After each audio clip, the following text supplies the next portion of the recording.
la TVT au cœur de l'information.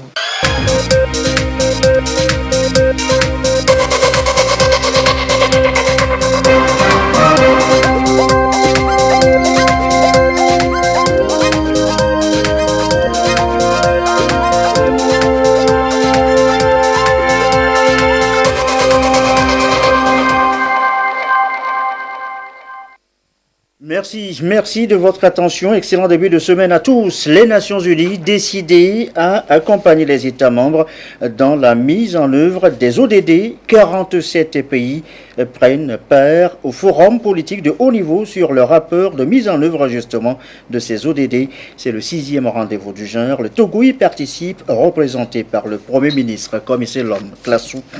Entrés comme élèves officiers, ils sortent nantis de grade de sous-lieutenant après 2 ans de formation. Et Fofat a officiellement remis les épaulettes aux récipiendaires. Cérémonie présidée ce matin à Pia par le chef d'état-major général des forces armées togolaises. Et puis les EVALA 2018, c'est fini, bien fini. Le bouquet final a eu lieu hier, le Super EVALA 2018, ultime combat. À suivre tout à l'heure en fin de journal. Voilà, madame, monsieur, le sommaire, bienvenue au 20h. Bonsoir à tous. Direction donc New York, au siège des Nations Unies. Sur place a eu lieu le 3e forum de haut niveau. 47 États y prennent part. Parmi eux le Togo, représenté, je vous le disais, par le chef du gouvernement, commissaire Classou. Il devra présenter le rapport de mise en œuvre des ODD intégrés dans les politiques nationales de développement. Rendez-vous cette année placé sous le thème « Transformation vers des sociétés durables et résilientes ». Les précisions de Isidore Koubatine. Le Premier ministre commissaire Classou participe depuis ce lundi à New York aux États-Unis à la session ministérielle du Forum politique de haut niveau sur la mise en œuvre des objectifs de développement durable. La session ministérielle de cette édition de 2018 s'est ouverte le lundi sous les auspices du Conseil économique et social des Nations Unies. Transformation pour des sociétés durables et résilientes est le thème retenu pour alimenter les débats. Ici, tous ces acteurs prendront un engagement, celui de travailler pour un monde inclusif d'ici à 2030, où l'on ne parlera plus de pauvreté ni de faim, un monde favorable à la croissance, à la prospérité et à la stabilité économique des États, un monde où l'accès à l'eau, à l'électricité, à un environnement sain sont garantis pour les populations. Autant de défis à relever pour la communauté internationale.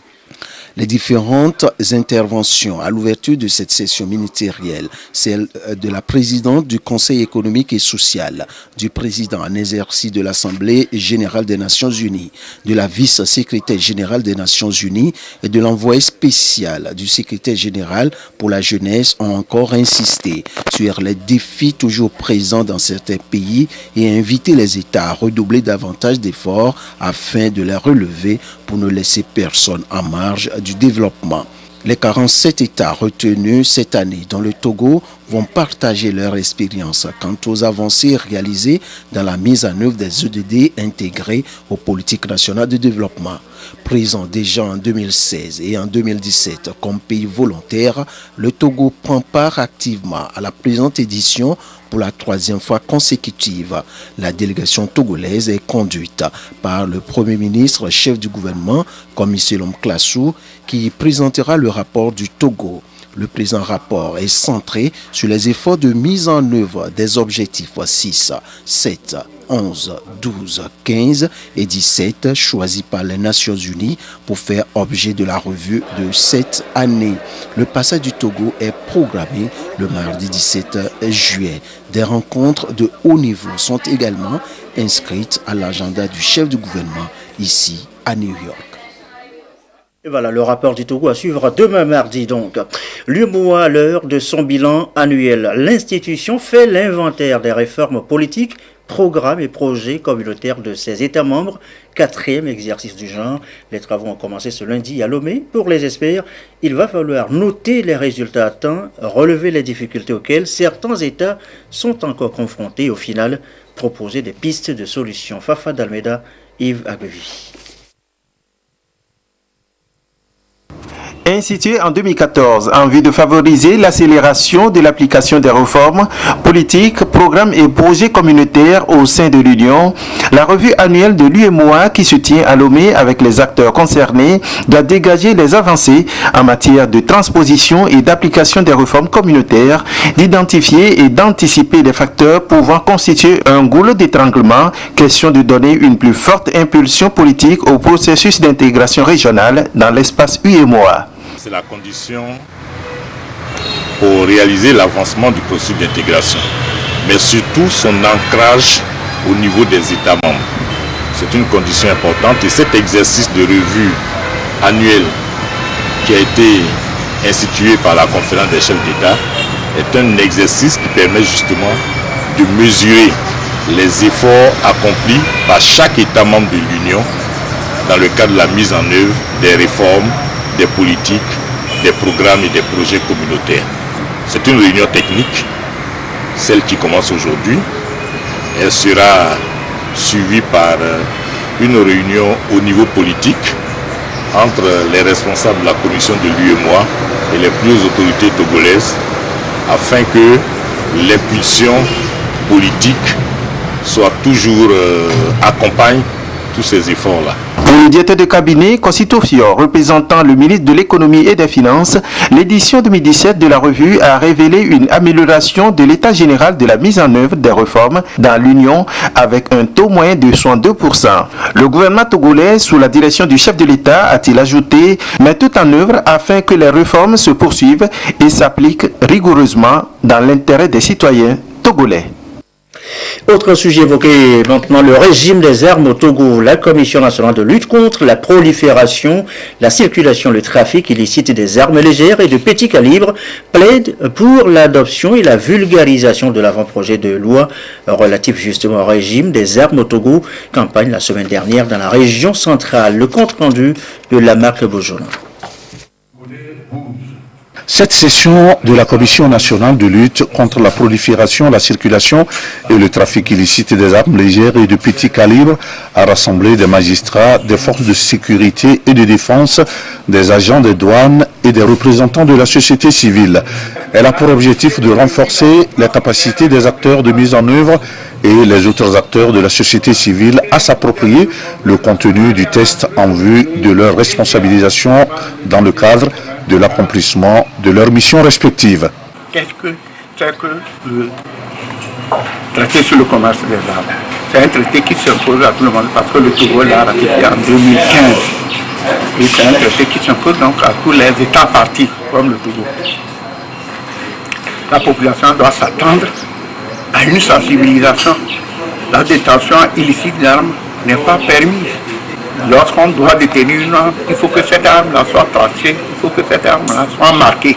Lorsque vous achetez un véhicule a un numéro d'immatriculation. Donc toute arme doit avoir un numéro d'immatriculation. Il y en a qui sont affolés parce que quoi qu'on veut arracher les armes. Non, on n'arrache pas les armes. Lorsque par hasard, quelqu'un prend une arme, il commet un crime, on saura à qui appartient. Peut-être même que ce n'est pas le propriétaire de l'arme qui a commis le crime. Les questions de paix et de sécurité demeurent des préoccupations de premier plan pour les États et les organisations régionales et sous-régionales, a relevé le préfet de Tchaoudjo. Le colonel Mompion Matiendou s'est félicité du traité sur le commerce des armes qui va atténuer les effets pervers de la circulation et la détention illicite des armes en général et celles légères en particulier. De beaux jours bientôt pour la filière légumes au Togo. Des groupements maraîchers, 3 au total, viennent de bénéficier d'équipements agricoles. Ça devrait accroître la productivité, le rendement, tout sur la cérémonie de remise du matériel dans ce reportage de Eli Agbanyandao et Komu Boyande. Cet équipement agricole, estimé à environ 15 millions de francs CFA, va impulser un nouvel élan à la filière légumes dont les activités sont encore à encourager. Il est destiné à 3 unions de groupements maraîchers, à savoir l'union des groupements maraîchers de Kara, celle de Toglokopé et de Daï. C'est à l'œuvre qu'on connaît l'artisan. Nous allons mettre ça en pratique et les donateurs, ils seront motivés pour redoubler davantage ces appuis pour développer mieux notre maraîchage.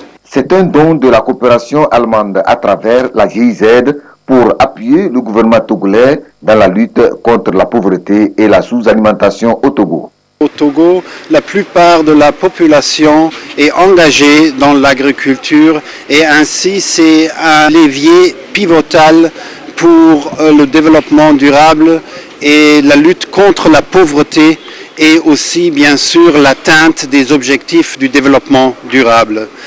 Nous voyons avec la filière légumes que c'est une filière qui engage un groupe surtout des femmes et nous pensons que cette dimension genre aussi dans notre appui de l'agriculture et de ce secteur est un élément très important pour le développement. À l'occasion, les autorités togolaises ont exhorté les bénéficiaires à en faire un bon usage.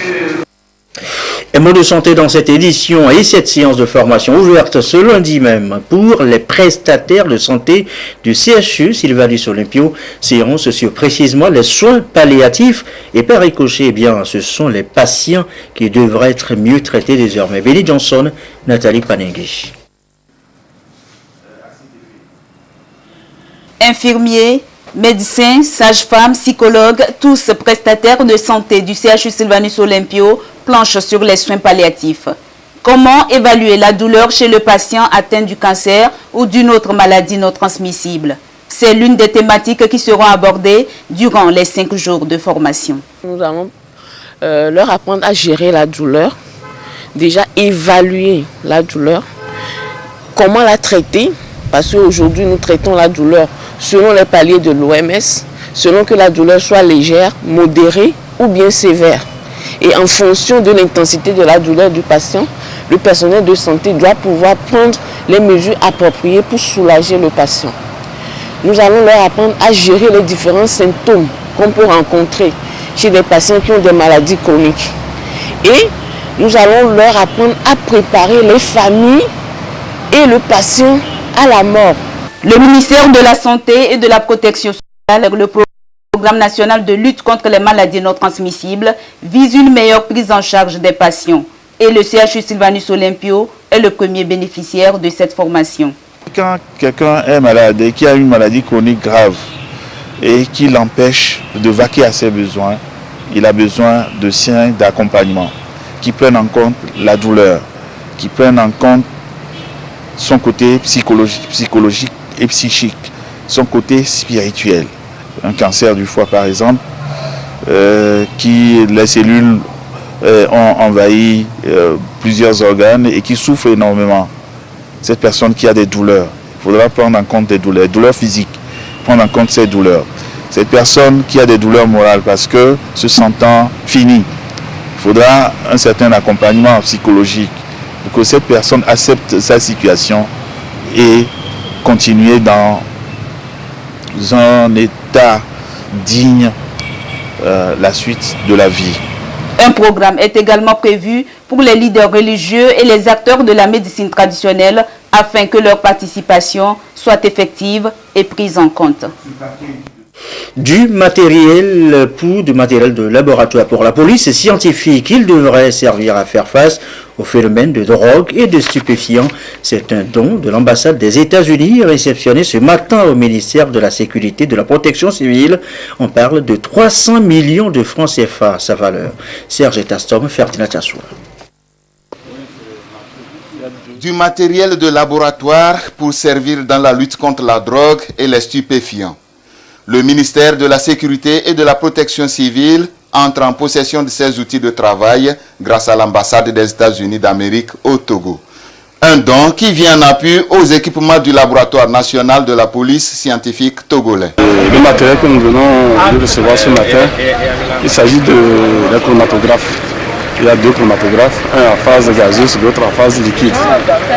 Il y a un dessiccateur, il y a un distillateur d'eau, il y a une étuve, il y a une balance et il y a un microscope. Il y a aussi une hotte de sécurité, plus les accessoires pour faire fonctionner tous ces équipements. D'un coût de plus de 300 millions de francs CFA, ce matériel contribuera à rendre plus efficace les recherches du laboratoire de la police scientifique. Ce matériel nous permettra, dans un premier temps, de rechercher les substances stupéfiantes dans les produits qu'on nous envoie au laboratoire.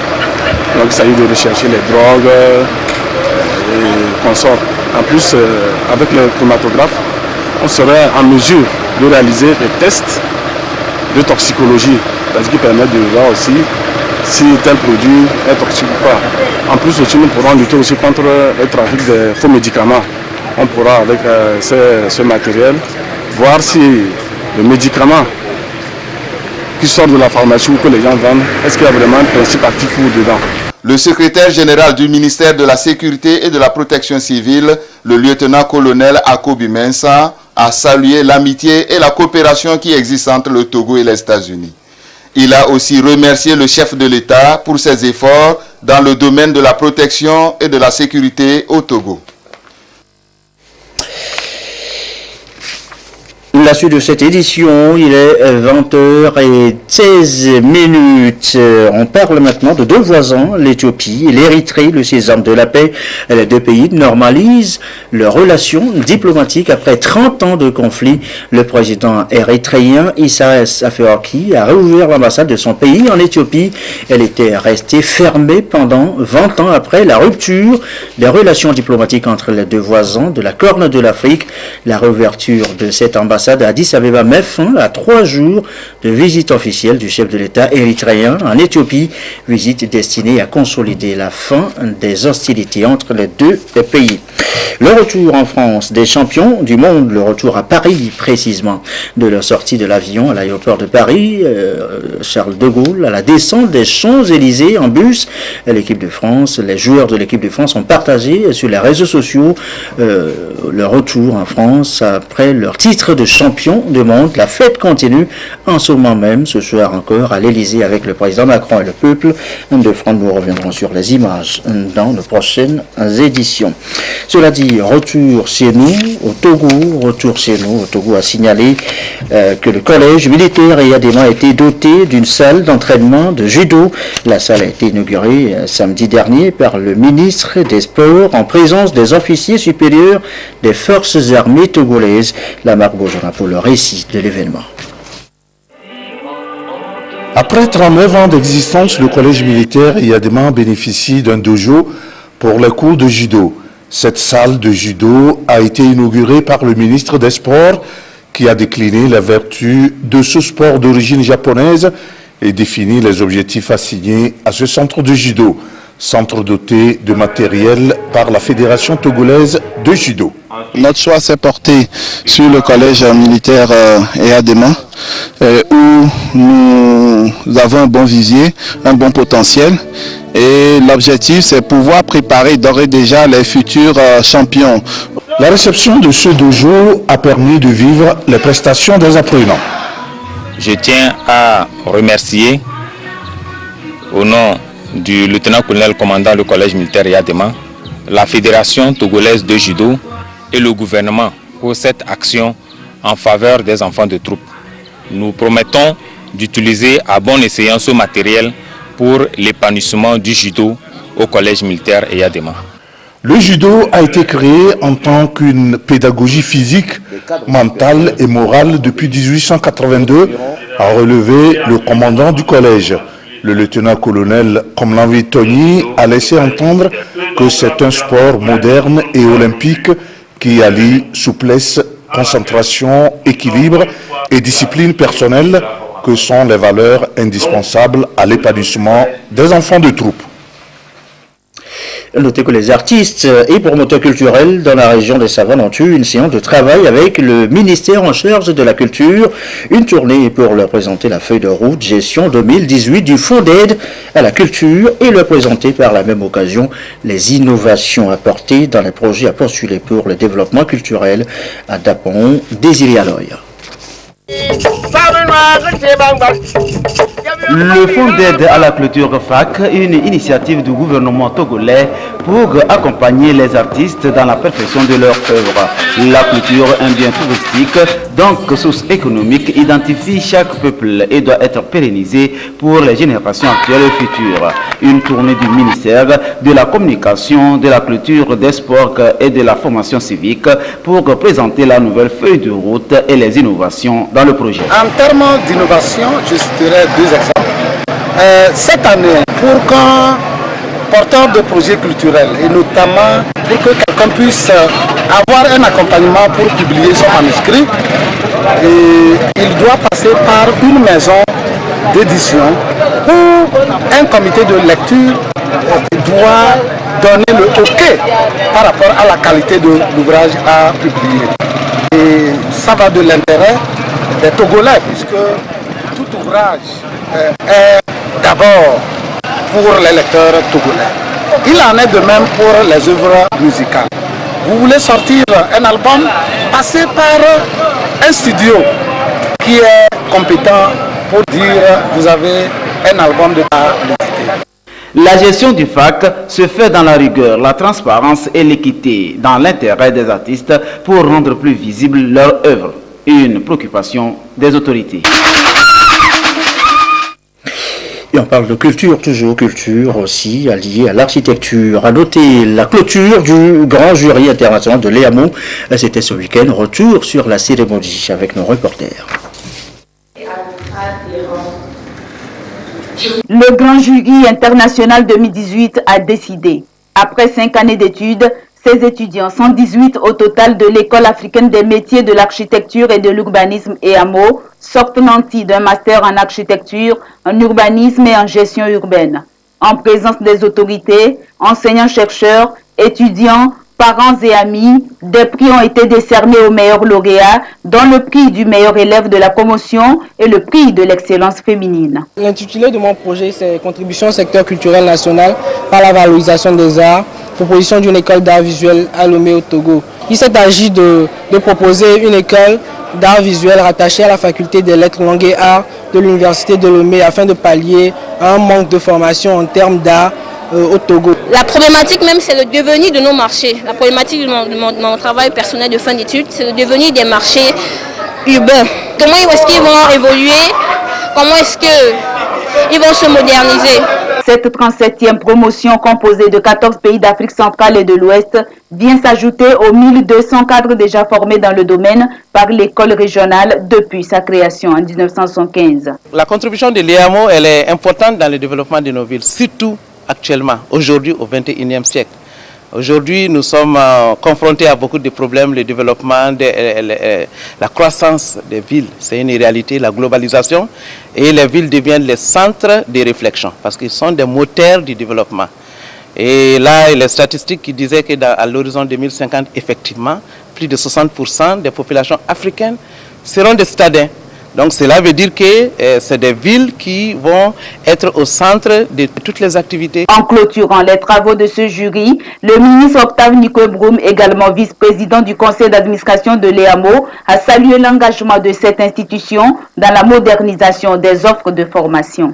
Le grand jury international 2018, constitué d'universitaires et de professionnels compétents, issus, comme vous le savez, aussi bien de l'espace géographique de l'EAMO que d'autres continents, est pour nous un élément clé dans le dispositif de contrôle de l'assurance qualité nécessaire à la reconnaissance et à l'accréditation des diplômes sortis de cette école. À vous, lauréats de ce jour, je vous invite à mettre en pratique les compétences acquises avec passion et professionnalisme en lien avec les besoins du marché à la cadence des mutations du monde. Régler les problèmes urbains et permettre le développement des villes africaines, voilà le défi que tenteront désormais de relever ces diplômés. Je vous l'annonçais en titre, ils sont rentrés élèves officiers, ils sortent sous-lieutenant. 2 ans de formation à l'EFOFAT, l'école de formation des forces armées togolaises de Pia. La cérémonie de remise des épaulettes a été présidée ce lundi par le chef d'état-major général des forces armées togolaises. Le récit de Nestor Mochou. Le couronnement de 2 années passées à l'école de formation des officiers des forces armées togolaises de Pia. Entrés à l'EFOFAT le 12 septembre 2016, ils en sortent aujourd'hui jugés dignes de commander une section de combat. Ils sont 49 cette année à mériter le grade de sous-lieutenant, le premier niveau au sein des officiers des forces armées. Les 49 font partie de la 21e promotion de l'EFOFAT. Le chef d'état-major général des forces armées togolaises, le général de division Abalo Kadaga, a présidé la cérémonie de remise des épaulettes à cette promotion qui a pour parrain le président Théodoro Obiangema Mbasogo de la Guinée équatoriale. Elle a pour nom de baptême Promotion, Sécurité et Développement. Avec leur épaulette de sous-lieutenant, ils portent ainsi la tenue de berger ou de meneur d'hommes au sein de leurs armées. Parmi les 49, 38 sont togolais. Les 11 autres sont de 6 nationalités des pays de l'Afrique de l'Ouest et du Centre. Mesdames et messieurs de la promotion, sécurité et développement, vous avez su vous montrer à la hauteur de l'existence de la formation. Face aux difficultés que vous avez eues à subir individuellement et collectivement, vous avez toujours répondu avec courage et témérité, ce qui vous a permis de franchir brillamment toutes les étapes de la formation. Vous voilà aujourd'hui bien outillés à entamer sereinement une carrière d'officier.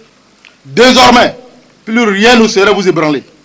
Toutefois, chers élèves officiers, je vous exhorte tout le long de votre carrière à beaucoup d'humilité vis-à-vis de vos hommes que vous allez commander et de compassion pour vos concitoyens que vous êtes appelés à protéger et à défendre. Je veux saisir cette occasion pour rendre un vibrant hommage au président de la République, chef des armées, son Excellence M. Faure Essozemna Gnassingbé, pour toutes les actions qu'il entreprend particulièrement dans le domaine de la formation au profit des forces armées togolaises. Une autre promotion de l'EFOFAT est déjà en place. Entrée le 11 septembre 2017, la 22e promotion a reçu son baptême après la première année, comme le veut la tradition dans cette école. Elle est identifiée comme promotion capitaine Manzameso Tandao. Cet officier togolais a été fauché par les balles de djihadistes le 14 août 2017 au Mali. Le parrain de la promotion, c'est feu colonel James Yaovi Assila, un des pionniers de l'armée togolaise, aux côtés du père de la nation Gnassingbé Yadema. À l'école de formation des officiers des forces armées togolaises de Pia, la formation est régie par la culture du mérite. Comme l'indique la devise de l'école, l'excellence par l'effort, les élèves officiers sont appelés dès leur arrivée à se battre physiquement, moralement et intellectuellement pour donner le meilleur d'eux-mêmes. L'EFOFAT a été créée le 19 octobre 1995. Elle a eu à former 584 officiers du Togo et des autres pays de l'Afrique. Voilà l'effort recommandé ici aussi avec les luttes Evala, avec les ultimes combats de Super Evala 2018 face à face. Les meilleurs lutteurs des 16 cantons de la préfecture de la Kosa à l'issue des empoignades. Eh bien c'est Essonana Dabana du canton de Lama qui soulève le trophée mise en jeu. Retour dans l'arène avec Lucassi.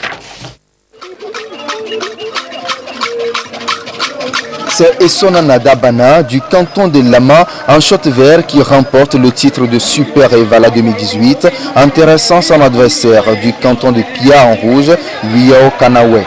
La victoire a choisi son camp après 25 minutes d'âpre empoignade. C'est un truc que j'ai rêvé et ce que ça ne me donne pas d'avoir gagné. J'avais la joie avant de lutter parce que j'étais sûr de moi et je suis fier qu'aujourd'hui mon canton est en haut.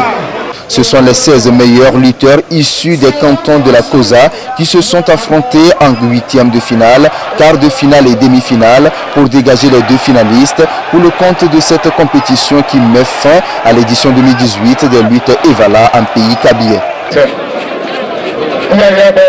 C'est parti.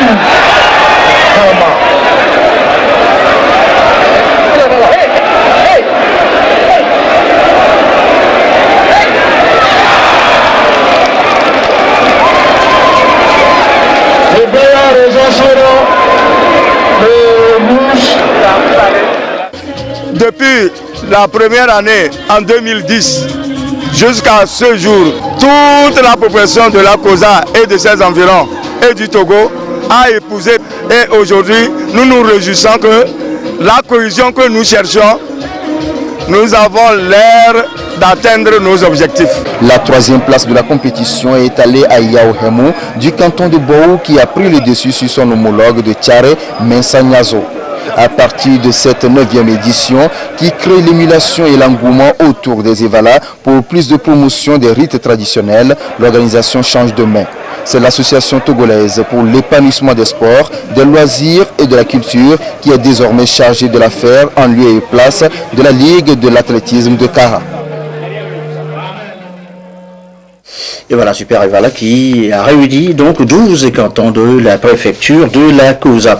Ce communiqué avant de refermer cette édition du SUER, communiqué du ministre de la Santé et de la Protection sociale. L'hôpital du district sanitaire numéro 2 a reçu dans la journée du 12 juillet 2018 un patient qui malheureusement est décédé suite à un vomissement abondant de sang. Des prélèvements ont été réalisés sur la dépouille afin de procéder à des analyses approfondies et déterminer la cause de ce vomissement de sang. Les résultats des analyses se sont révélés négatifs pour les fièvres hémorragiques, notamment pour la fièvre Lassa. Toutefois, le transport et l'enterrement du corps ont été effectués dans des conditions de protection sanitaire maximale. Il est à rappeler qu'aucun cas autochtone de fièvre Lassa n'a été enregistré depuis le début de l'année au Togo.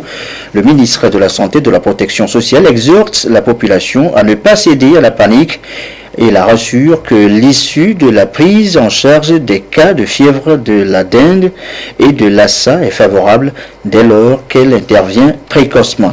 Il invite la population à une vigilance plus accrue et à l'adoption de comportements suivants pour éviter les fièvres virales hémorragiques. Se laver régulièrement les mains à l'eau et au savon. Bien protéger les restes d'aliments et de réserves de nourriture dans les maisons.